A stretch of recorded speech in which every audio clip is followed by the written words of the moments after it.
ਉਹਨੂੰ ਨਾ ਛੇੜ, ਇਹਨੂੰ ਨਾ ਛੇੜ, ਤੇਰੀ ਮਿਹਰਬਾਨੀ।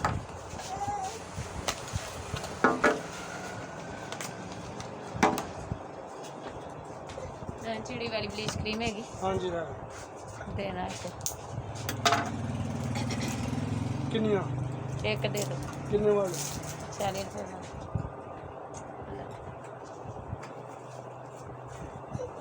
लो।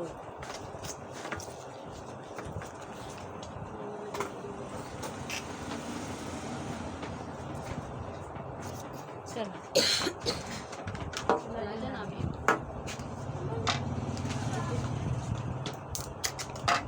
वो तेन आगे दे दी सारी, जो जिन्हें लेर गई वो बेच दी।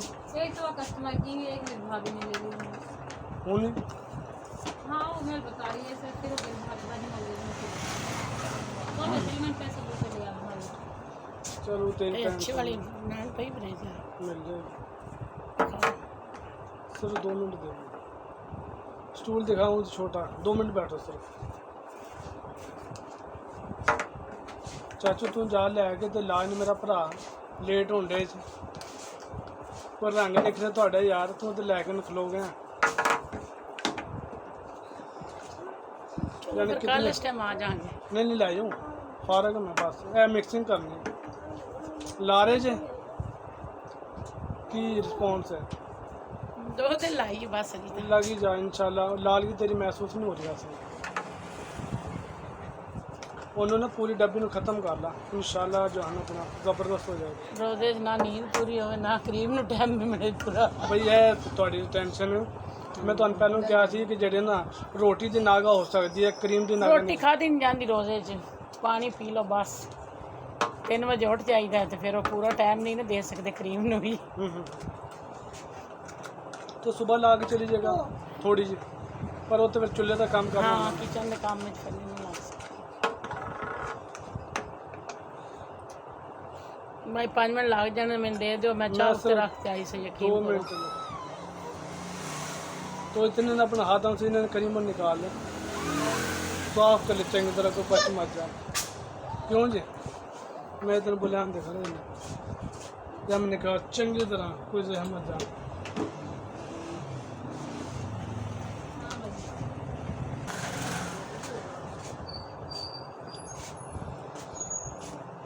भाभी भी तो ने अपने पैसे का पैसा लिया होंगे,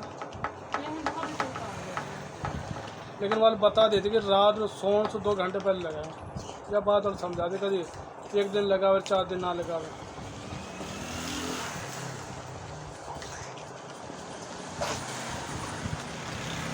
पांडे के वाला फिर लेर गया मेरे शाइन वाले क्रीम में कैप्सूल में।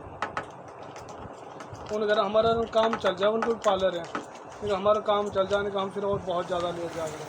लेकिन हमारा 500-600 रुपये वाकई सड़ जाए पेट्रोल इतनी दूर और काना से परेशान हूँ। मैंने उन्हें कही, मैंने कि तुम कोई कट्ठो 8-10 हज़ार का बजट बना ले जा करो, फिर जा मैं तारा भी 4 दिन निकल जावे। अब वो जाने 2 सेट बनवा लेगा इन्होंने, वो बेच दी उन्होंने। फिर उन पर आज कोई ग्राहक शाइन वाला आया, उन्होंने कि चल 5 कैप्सूल लेकर रह गया और 2 शाइन वाले ले गया।